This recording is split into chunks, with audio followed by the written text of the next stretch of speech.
Seigneur, je voudrais te remettre notre frère, Raphaël. Te demandons vraiment de le bénir, de le oindre puissamment de ton Esprit Saint, afin qu'il puisse nous délivrer ta parole avec une pleine assurance. Seigneur, ce que nous voulons entendre ce matin, c'est ta voix, au travers de notre frère, qu'il soit ton messager, ton porte-parole, et que cette parole pénètre notre cœur, cette parole qui libère, qui transforme, qui guérit.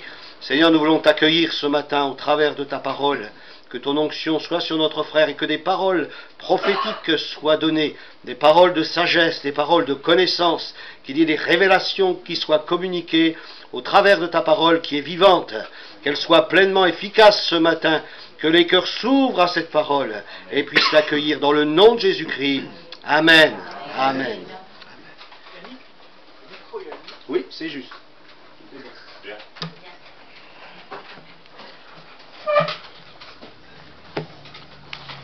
Amen. Merci beaucoup Yannick. Merci beaucoup pour l'invitation. Donc je m'appelle Raphaël, je viens de Porrentruy, mon épouse Daina, qui vient de Bolivie, et on s'est connus en Argentine. Donc voilà, j'ai fait l'Institut biblique en Argentine, et puis chemin faisant, eh bien, en étudiant la Bible, Dieu m'a dit, il n'est pas bon que l'homme soit seul. Alors j'ai obéi. Voilà, on s'est rencontrés là-bas, et puis cela fait depuis 2010 que nous sommes mariés. Nous avons 3 enfants que vous avez déjà entendus. Voilà, la grande qui a 7 ans, Elina, la suivante Valentina qui a 5 ans, et la petite Angela qui a 2 ans. Voilà, parfois elle est un petit peu perturbée quand elle voyage, mais tout ira très bien. Nous avons entendu des choses de la part de Dieu ce matin et nous sommes réjouis d'être ici dans une église qui reçoit l'Esprit de Dieu. J'avais reçu un message à cœur et puis tout en étant en prière, en venant ici, Dieu m'a encore rajouté des paroles, m'a donné une parole et j'ai dit Seigneur, est-ce vraiment toi, c'est ta voix? Et puis en arrivant ici, Dieu m'a encore donné une autre parole. Alors, je dois vous les dire. Dieu se cherche un peuple. Dieu s'est toujours cherché un peuple. Dans l'Ancien Testament, on voit qu'il s'est cherché un peuple qui veut bien l'écouter. Malgré sa faiblesse, malgré ses rébellions, malgré ses égarements, eh bien Dieu s'est cherché un peuple. Et il a montré le chemin. Le peuple d'Israël. Et aujourd'hui aussi, Dieu se cherche un peuple. Et en venant ici, j'ai vraiment senti dans son cœur, vous êtes le peuple. Vous êtes le peuple que Dieu cherche pour cette région. Vous êtes le peuple que Dieu cherche pour vos voisins. Vous êtes le peuple que Dieu cherche pour tous ceux qui ne le connaissent pas encore. Et j'avais cette deuxième parole aussi que le Seigneur me montrait. Vous êtes une lumière qui se voit et qui se voit de loin. Pourquoi? Parce qu'il y a beaucoup d'âmes perdues. Et là où ça rayonne, il est nécessaire que ça rayonne loin. Et en venant ici, c'est vrai que je voyais cette église que je ne connaissais pas encore, des locaux que je ne connaissais pas encore, mais qui rayonnent loin. Et ça va dans le sens du message que j'ai à cœur de vous partager ce matin, de rayonner pour le royaume de Dieu. De rayonner, non pas par nos propres forces, de rayonner non pas parce qu'on aurait été dans un bon institut biblique ou qu'on est fidèle à toutes les réunions de prière et tous les dimanches. C'est pas ça. Oui, ça contribue, mais rayonner parce qu'on est sauvé. Amen. Et parce que Jésus nous a appelés dans ses traces. Jésus nous appelle dans ses traces.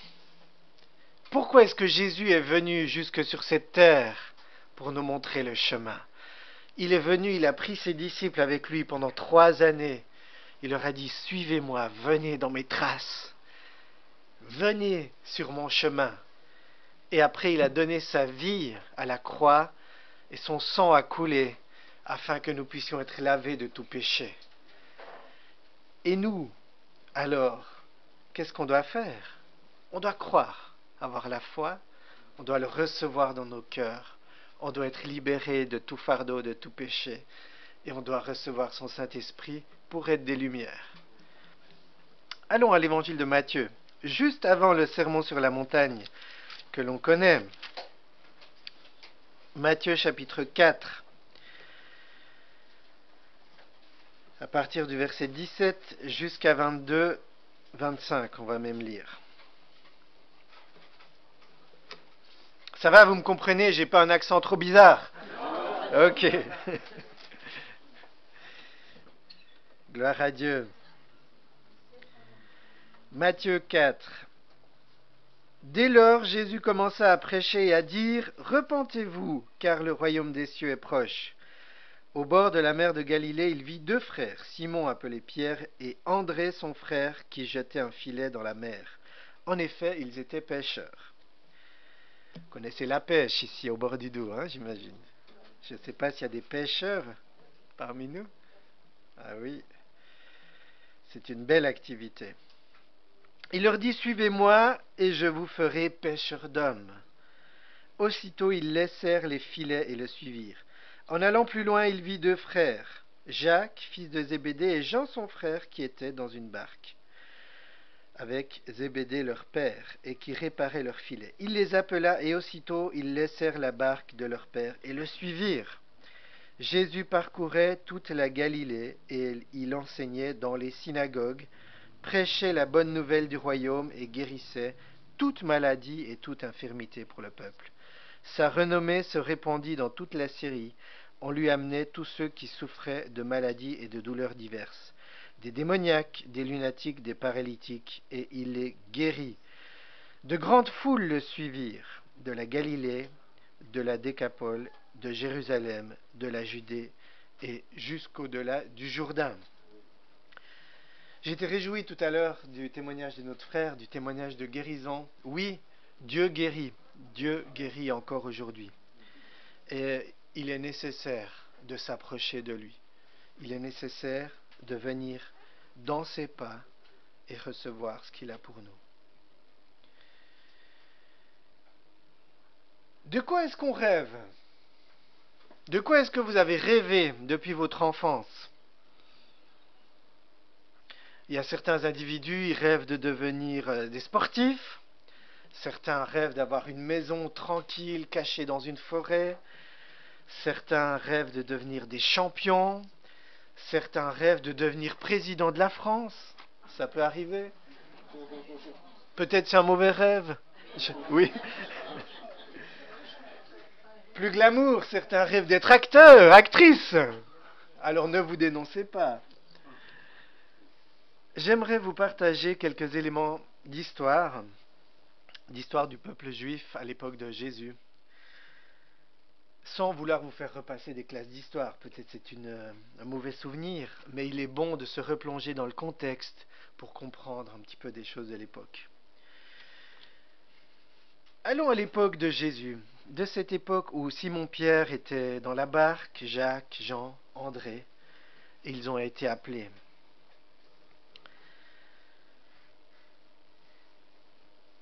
Ce matin, je suis convaincu que cette église ici est appelée à rayonner. Je suis convaincu que cette église est appelée à être équipée. Et je suis réjoui parce que je connais déjà Yannick. Je sais qu'il a un appel de pasteur, de prédicateur et encore d'autres choses. Mais Dieu m'a montré qu'il y a encore d'autres personnes. Et toutes les personnes ici, nous sommes appelés à rentrer dans les traces de Jésus et non plus être des consommateurs, comme la société aime nous faire être, juste des consommateurs, mais des acteurs, des personnes qui allons, des personnes qui ouvront la bouche pour apporter le message de l'Évangile. En Israël, la quasi-totalité des enfants, ils allaient dans des écoles tenues par les synagogues. À l'époque, il n'y avait pas l'éducation nationale, c'était les rabbins qui s'occupaient de l'éducation des enfants. Et souvent, même très souvent, les enfants avaient un rêve, avaient une ambition. pas de devenir président, pas de devenir acteur, mais de devenir rabbin. C'était le poste en vue. On rêvait de devenir ces gens-là qui se mettaient à part pour écouter la voix de Dieu, qui se mettaient à part pour recevoir des choses de la part de Dieu. Et oui, c'était un rêve. Pas tous les enfants n'avaient l'occasion ni l'ouverture d'aller. Les rabbins sélectionnaient des enfants nés dans une famille, d'un couple marié, et ils excluaient les enfants illégitimes. Et on pense que Jésus n'était pas allé dans l'école rabbinique. Et c'est pour ça qu'à l'âge de 12 ans, lorsqu'il est allé au temple, et que tous ces rabbins, tous ces religieux, tous ces pharisiens qui avaient étudié la parole de Dieu, qui avaient passé des heures et des heures, ils écoutent cet enfant de 12 ans, cet adolescent qui leur parle des choses de la Bible et qui sait plus que tout le monde. Et là, ils étaient interloqués parce que ce jeune homme, on ne savait pas d'où il venait. Ils ont demandé, il était dans ton école? Il était dans la tienne? Il était dans quelle école? Et là, on a découvert qu'il avait été dans aucune école. Donc la quasi-totalité allait dans ces écoles. À l'âge de 6 ans, Pierre, Jacques, Jean et d'autres enfants ont commencé d'aller à l'école qu'on appelait l'école Beth Shima. C'était simplement la maison de l'école. Et le premier jour de l'école, le rabbin prenait un tableau. Il n'y avait pas encore les écrans. Il y avait des choses toutes simples. Et il répandait sur ce tableau du miel. C'est des recherches qui ont été faites et des traditions qui se vivaient au temps d'Israël. Ils répandaient du miel au-dessus d'un passage biblique. Et les enfants étaient appelés au tableau pour venir goûter comme le miel est bon. C'était une manière de leur faire comprendre la parole de Dieu, c'est pas simplement quelque chose d'abstrait, c'est quelque chose qui fait du bien, c'est quelque chose de doux, c'est quelque chose d'agréable. Et ces enfants venaient goûter ce miel qui coulait sur un verset, un passage de la parole de Dieu. Et depuis l'âge de 6 ans jusqu'à 9 ans, on apprenait à mémoriser tous les livres de la Bible. Imaginez, Genèse, Exode, Lévitique, Nombre. Alors Genèse, c'est sympa, il y a la création, il y a Noé, mais après Lévitique, imaginez apprendre toutes les lois. Et ils arrivaient au Deutéronome, et ils avaient mémorisé le Pentateuque en entier. Et certains enfants n'étaient pas peut-être moins doués que d'autres, avaient moins de facilité. Et à un certain moment donné, le rabbin s'approchait et voyait, peut-être cet enfant, eh bien, il ne va pas aller plus loin. Et il venait vers l'enfant et lui disait, « Merci d'être venu à l'école, merci d'avoir écouté, mais je pense que tu n'as pas ce qu'il faut. Va, rentre à la maison, reprends le travail de ton père, reprends les activités familiales, sois un bon pêcheur, sois un bon menuisier, sois un bon charpentier. »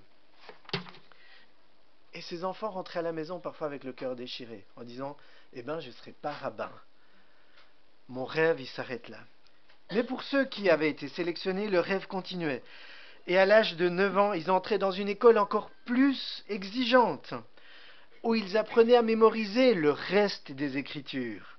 Les prophètes, Ecclésiastes, les proverbes, tout le reste des Écritures devait rentrer dans leur être et être mémorisé, être vécu, être digéré. Et cette école durait jusqu'à l'âge de 12 ans. Et à un moment donné, dans l'école, peut-être, le rabbin voyait que certains enfants n'arrivaient pas, étaient dépassés, regardaient plutôt par la fenêtre ce qui se passait que n'étaient intéressés. Et là, il s'approchait de l'enfant et lui disait « Merci d'être venu à l'école, mais peut-être ça ne va pas aller plus loin pour toi. Rentre à la maison, sois un bon charpentier, reprends l'activité de ta famille. Va, rentre. » Et certains enfants partaient avec le cœur brisé. Mais ceux qui restaient, eh bien, ils pouvaient continuer, leur rêve continuait. À ce stade, jusque 3/4 des enfants déjà avaient été renvoyés à la maison. Et la troisième étape, c'était l'école Beth Talmud. On a déjà entendu parler de ce mot. Le Talmud, c'est toute une série de textes que les Juifs ont rajoutés à la parole de Dieu, qui n'ont pas de valeur, comment dire, inspirée, mais c'est comme des commentaires. Et ils sont très attachés au Talmud. Et ils étudiaient le Talmud, cette somme de connaissances, pour essayer de savoir qu'est-ce que Dieu nous dit dans la parole de Dieu. Alors dans le Talmud, il y a des choses qui sont bien, il y a peut-être des choses qui sont moins inspirées, mais cela dit, eh bien, ils passaient du temps à pouvoir regarder, approfondir et essayer de capter qu'est-ce que Dieu leur disait. Certains enfants étaient bien intelligents pour mémoriser, bien intelligents pour avoir pu intégrer toute la parole de Dieu. Mais il leur manquait peut-être parfois l'éloquence. Alors, après l'âge de 12 ans, eh bien, on teste quelle est ta capacité à dire qu'est-ce que la foi? Quelle est ta capacité à dire qu'est-ce que Dieu a voulu dire à travers le peuple d'Israël qui est sorti d'Égypte? Et là, on testait la capacité à pouvoir défendre, à pouvoir dire avec passion, oui, je crois en ce Dieu créateur. Et certains enfants peut-être étaient bloqués, certains n'arrivaient pas, n'avaient pas l'éloquence. Et on s'approchait d'eux, on leur disait, merci d'être venus, mais tu n'as peut-être pas ce qu'il faut. Rentre à la maison, reprends la menuiserie, reprends le commerce, reprends l'entreprise de pêche. Et pour beaucoup, c'était un rêve qui se brisait, un rêve qui s'arrêtait. Et certains enfants rentraient à la maison, ils se sentaient découragés. Certains avaient le cœur lourd, certains disaient, le rabbin, il ne croit pas en moi, il ne croit pas que je vais y arriver. Il ne croit pas que je vais devenir quelqu'un qui peut expliquer la parole.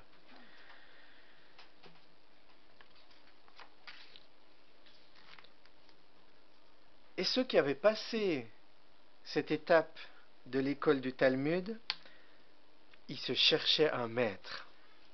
Ils se cherchaient quelqu'un à suivre. Ils se cherchaient un rabbin qui dit « Ah, j'ai envie d'être comme lui ». Alors ils voyaient un rabbin qui était pentecôtiste, qui parlait fort, qui peut-être faisait beaucoup de gestes, qui avait beaucoup de prophéties. Et ils disaient « Je vais suivre ce rabbin ». Évidemment, on ne parlait pas encore de rabbin pentecôtiste, c'est une image. Et d'autres peut-être aimaient rester assis de longues heures à étudier la Bible, dans une bibliothèque, à lire. Et ils se cherchaient un rabbin à leur image. Un rabbin peut-être qui était calme, qui passait des heures à lire, qui essayait de comprendre, qui essayait d'aller plus profondément dans la parole. Et chacun de ces jeunes se cherchait un maître. Vous savez, quand Jésus est arrivé sur terre et qu'on l'a appelé Rabbi, quand il a commencé son ministère, c'était pas innocent. Tout ce système d'avoir un maître, d'avoir quelqu'un à suivre, c'était quelque chose de très répandu à l'époque. On cherchait un maître à suivre. Et ces jeunes en formation, quand ils s'approchaient, quand ils commençaient à aller à tous les cours de ce rabbin, il n'en manquait pas un. Ils arrivaient à l'heure. Ils étaient bien en avance. Ils étaient tout devant à chaque cours de ce rabbin. Et quand le rabbin allait donner une conférence à l'étranger ou dans un autre département, ils étaient là aussi. Ils suivaient le rabbin partout. Ils suivaient ce rabbin partout. Et ce rabbin se rendait compte à un moment donné, ce jeune-là, il est à tous mes cours. Il ne manque jamais, il est jamais malade. Il s'endort pas pendant mes exposés. Et quand je vais prêcher en Galilée ou à Jérusalem ou plus loin, il est là aussi, il me suit partout. Et un jour, ce rabbin, qui avait observé ce jeune, qui se disait, ce jeune, eh bien, il me plaît. Ce jeune, il en veut. Ce jeune, il a soif. Il lui disait une phrase bien spécifique. Il lui disait, viens dans mes traces. Viens derrière moi. Viens suis-moi. Viens, suis-moi. Et quelle joie pour chaque jeune candidat d'entendre le rabbin dire « Mais toi, je te vois à tous mes cours. Viens dans mes traces. » Quelle joie pour chaque jeune d'avoir le rabbin, le maître qui le choisit.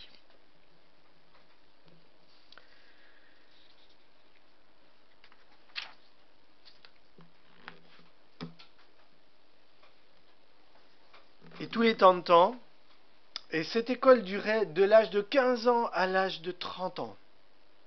À l'âge de 30 ans, c'était le seuil où on arrivait pour rentrer dans un ministère quelconque. C'est pas innocent que Jésus a commencé son ministère à l'âge de 30 ans. C'était inscrit dans les coutumes, dans les traditions de l'époque. Et durant 15 années, ce jeune suivait son maître, apprenait de lui, regardait comment ce qu'il expliquait la parole de Dieu, buvait ses paroles, et il devenait comme son maître. Mais vous savez, c'est comme quand il y a les élections, c'est comme quand on doit choisir quelqu'un, c'est une chasse gardée. Hein. Si maintenant quelqu'un va, il y a la mairie, le poste est à repourvoir, et on dit, bon, ben, on veut tous être maire. Non, il n'y a qu'une place. C'était pareil pour les rabbins, il n'y avait qu'une place. Et il fallait attendre quoi? Que le rabbin meure, que le rabbin de la région meure. On estime environ à plusieurs centaines, pour le peuple d'Israël à l'époque, plusieurs centaines de rabbins étaient en fonction. Et chaque fois qu'un rabbin venait à s'en aller, eh bien, ceux qui restaient se réunissaient et disaient, bien, eh bien, nous allons nous réunir et prier et demander la volonté de Dieu pour savoir qui peut remplacer ce rabbin qui s'en est allé. Et chaque rabbin venait et disait, ah, moi j'ai un élève, il m'a suivi fidèlement, il connaît la parole sur le bout du doigt, c'est quelqu'un qui est éloquent, c'est quelqu'un qui est jamais en retard, c'est quelqu'un qui est conséquent. Et chacun venait proposer. Et on priait, on regardait. Et à un moment donné, le Saint-Esprit parlait. Et c'est comme si on arrivait à se mettre d'accord en disant, mais ce jeune-là, il est plus qu'à l'heure. Il est plus que précis dans ce qu'il doit dire. Il a quelque chose de Dieu. Et on disait ce mot, il est à la shmika. La shmika, c'était la présence de Dieu. Il a ce plus. Il a ce qu'il faut pour devenir rabbin. Shmika signifie quelque chose qui peut seulement venir de Dieu, quelque chose de surnaturel. C'est reconnaître que Dieu est là. C'est plus que simplement avoir une personnalité. C'est avoir une onction surnaturelle de Dieu. Et à un moment donné, les rabbins devaient se résoudre en disant, c'est lui qui a cet appel. Imaginez, ce jeune qui avait suivi le maître, ce jour-là, il devenait rabbin. Maintenant, retournons à Pierre, Jacques et Jean. Oui, ils ont commencé l'école. Ils ont commencé l'école rabbinique à 6 ans. Imaginez le premier jour d'école, Pierre est là dans la classe, avec tous ses camarades en Galilée, et le rabbin vient devant, et puis il met un texte de la parole de Dieu. Après, il prend du miel, et il déverse ce miel sur ce tableau. Et il dit maintenant, approchez-vous les enfants, venez goûter comme la parole de Dieu est bonne. Et vous voyez Pierre qui court devant, qui bouscule les autres, et qui veut tout prendre le miel pour lui. Et là, le rabbin regarde. Oui, c'était une question d'attitude. Le rabbin observait comment les enfants se comportaient. Et le rabbin s'arrête et dit, Pierre, viens vers moi. Merci pour être venu à l'école. Mais je crois que ça ne va pas aller. Je crois qu'il te faut rentrer à la maison. Alors on ne sait pas. J'imagine.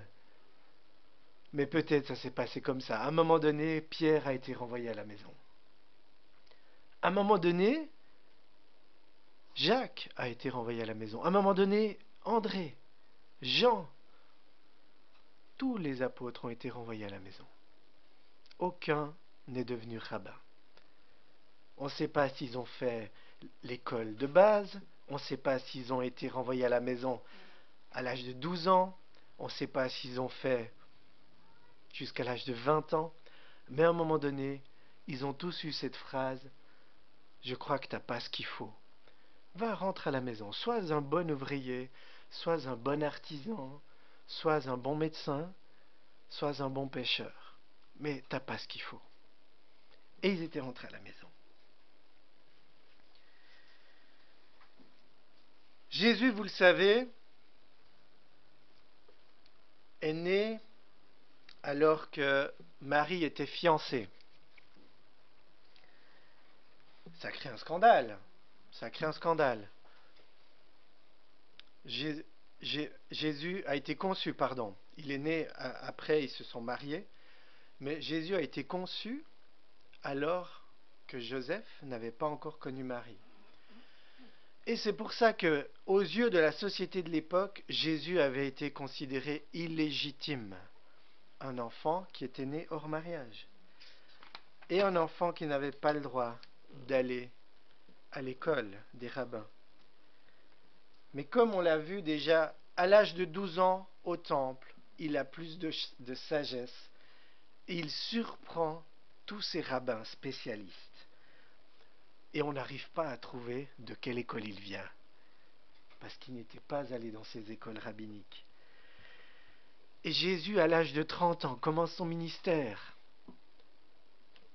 apporte la parole de Dieu, prêche dans les synagogues, avec une telle force, une telle passion, une telle droiture, une telle conviction, que les rabbins autour de lui doivent se dire, mais il a fait toutes les formations incroyables, on ne sait pas d'où il vient, mais on doit le laisser prêcher.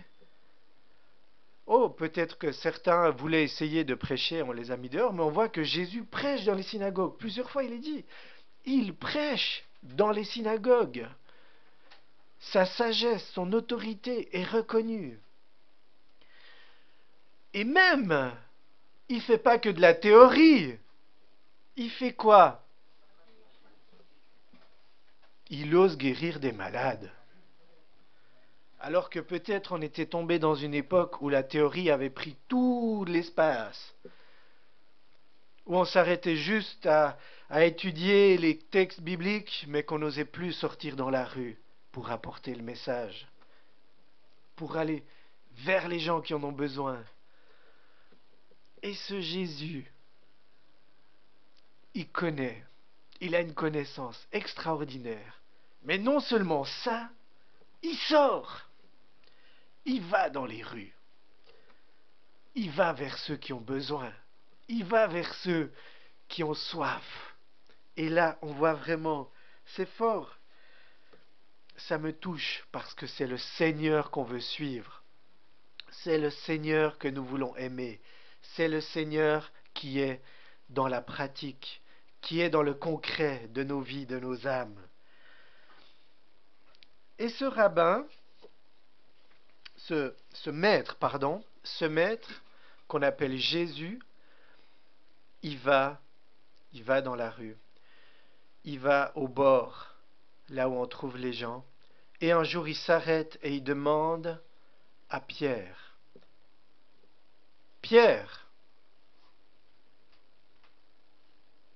et il le connaissait, Pierre, il l'avait déjà vu. Et Pierre connaissait ce rabbin, ce rabbi. Pierre le connaît. Il l'a vu faire des miracles, il l'a vu avoir la sagesse, il l'a vu surpasser tous les érudits de l'époque. Et qu'est-ce qu'il lui dit? Viens, suis-moi. Cette phrase qu'il avait entendue des années auparavant en disant « Toi, tu peux rentrer à la maison », eh bien, cette phrase maintenant, c'est « Viens, suis-moi, viens ». Pardon. Le message de Jésus est porteur d'espoir sans pareil. Jésus vient et dit, viens, suis-moi. Jésus est venu sur la terre et dit à nous tous, viens, suis-moi. Sois un porteur de mon évangile, sois un porteur de mon message. Oh, ça devait être extraordinaire pour ces jeunes pêcheurs, qui un jour ils avaient été renvoyés à la maison, ils avaient repris l'entreprise de leur père. Ça avait été extraordinaire aussi pour un collecteur d'impôts, Matthieu. Peut-être que, oui, il était allé assez loin, ça devait être un peu un intellectuel s'il aimait les chiffres. Mais un jour on lui a dit, t'as pas ce qu'il faut, va reprendre le commerce de ton père. Il avait fait la compta, il avait appris la comptabilité, des choses comme ça. Il était devenu un bon employé, zélé pour l'Empire romain, oui. Et un jour Jésus lui dit, viens dans mes traces. Le maître, celui qui non seulement connaît, mais qui fait aussi les miracles, lui dit, viens. Ça ne veut pas seulement dire, viens juste dans mon équipe. Ça peut être sympa, on est une bonne équipe, le samedi soir on se retrouve, ou le dimanche on va faire du foot ensemble. C'est plus que ça. Ça veut dire quoi? Deviens comme moi. Deviens comme moi. Et c'était plus que simplement une invitation.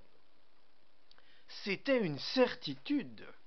Parce qu'imaginez ces jeunes qui avaient attendu des années pour qu'un rabbin dise « Viens dans mes traces », le jour où il dit « Toi, viens dans mes traces », c'est qu'il est sûr qu'il va y arriver. C'est qu'il est sûr qu'il va pouvoir marcher dans les traces. Et Jésus dit à ses disciples, il les invite à venir dans ses traces. Et ses disciples comprennent que non seulement c'est une invitation, mais c'est une certitude que Jésus leur donne, tu vas me suivre, tu vas avoir la capacité, tu vas pouvoir apprendre, tu vas pouvoir recevoir la shmika, la présence du Saint-Esprit qui va te conduire et qui va transformer ta vie. Peut-être un jour on s'est senti rejeté. Oh, il y a beaucoup de besoins de guérison. Partout où on va. Sur cette terre, on a pu vivre tellement d'événements qui ont blessé une partie de nos cœurs. Qui ont blessé peut-être tous nos cœurs. Qui ont blessé notre confiance dans notre voisinage, dans notre prochain, dans nos camarades de classe. On a pu être blessé dans l'enfance, dans la famille même, à l'école. On a pu être rejeté sur notre place de travail. On a pu être rejeté par nos amis à un moment donné. Et on peut se sentir rejeté. On peut se sentir mis de côté pour plein de choses. Mais j'avais cette parole aujourd'hui, en priant et en pensant à cette église, c'est que Dieu veut guérir. Jésus veut guérir.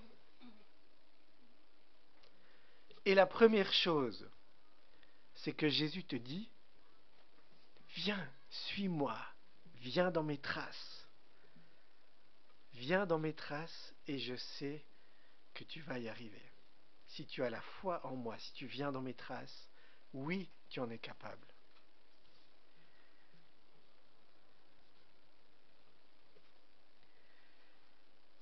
Plus tard, dans la chambre haute, alors qu'ils étaient 120 et ils attendaient, parce que Jésus leur avait dit de retourner et d'attendre, eh bien, le Saint-Esprit est descendu sur eux.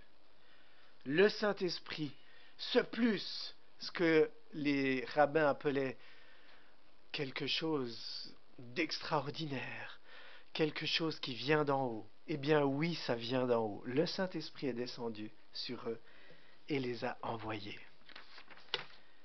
Et aujourd'hui, le Saint-Esprit n'a pas changé. Et le Saint-Esprit ne s'est pas épuisé. Et le Saint-Esprit n'a pas oublié l'île sur le Doubs. Ni la France. Oui, Dieu veut nous envoyer. Et Dieu nous appelle. Et c'est là qu'on voit que Jésus est venu accomplir la loi. L'homme avait mis plein de règles en disant tu dois être ceci, tu dois être ça, tu dois être légitime, tu dois être doué, tu dois avoir la capacité de, tu dois avoir mémorisé. Et Jésus dit, viens-toi, viens-toi. Et il nous appelle tous. Dieu se cherche un peuple. Est-ce que ce matin on veut être ce peuple? L'invitation est là. Suivre les traces de Jésus, le chemin est ouvert par la croix. Jésus a versé son sang, il n'y a plus d'excuses. Fini de vivre dans la culpabilité, de dire oui, mais moi, avec tout ce que je suis, avec tout ce que j'ai fait, fini de vivre dans la culpabilité, il n'y a plus d'excuses. La culpabilité ne doit plus être constitutive de nos vies, elle a été clouée à la croix. Marcher en nouveauté de vie t'est offert aujourd'hui. Et en plus, Jésus te dit oui, tu es qualifié. Oui, tu as tout pour être celui que je veux utiliser. Non seulement je veux te guérir, mais je veux aussi t'envoyer.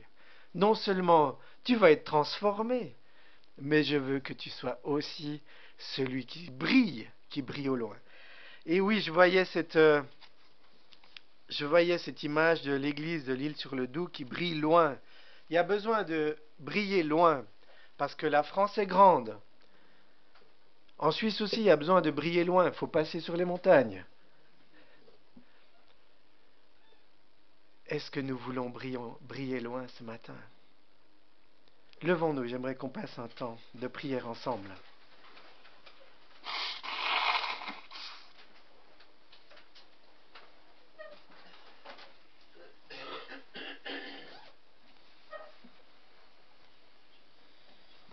Vous savez, Dieu nous invite à laisser nos préjugés, laisser nos vies passées, laisser nos blessures, les abandonner et laisser le Saint-Esprit venir guérir chaque coin de nos cœurs. Toutes les fois où tu t'es senti rejeté, Jésus t'a vu. Toutes les fois où tu t'es senti mis de côté, Jésus t'a vu. Toutes les fois où ton cœur a été brisé pour une chose ou une autre, Jésus t'a vu. Et il te dit aujourd'hui, viens dans mes traces. Viens dans mes traces. Tu peux être libre, viens dans mes traces. Tu vas faire mes œuvres. Alléluia. Est-ce que nous voulons ce matin faire les œuvres de Dieu? Amen. Amen. Un peuple libéré, c'est ce que Jésus a voulu en obéissant à son Père, en allant à la croix. Il n'y avait qu'un seul moyen pour que l'humanité soit libérée, c'est le sang de l'agneau, sans tache, le sang de Jésus. Et ce sang a coulé, oui, c'est attesté. Et ce sang aujourd'hui est efficace pour te rendre libre. J'aimerais qu'on prie ensemble, qu'on incline nos têtes, se remettre devant le Seigneur. Nous allons prier pour la guérison de nos cœurs.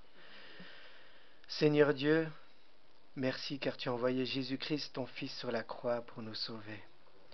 Pour nous sauver, pour nous guérir, pour nous donner une vie nouvelle, une vie entière en toi. Ancrée sur le roc, le rocher des âges, toi Jésus. Seigneur, aujourd'hui tu vois toutes les blessures, tu vois toutes les choses qui nous ont fait mal à un moment donné dans nos vies, tout ce qui nous a éloignés de toi, tout ce qui nous a mis dans l'amertume. Nous le confessons aujourd'hui au nom de Jésus. Déposons. Nommons ces choses dans nos cœurs. Nommons ces choses.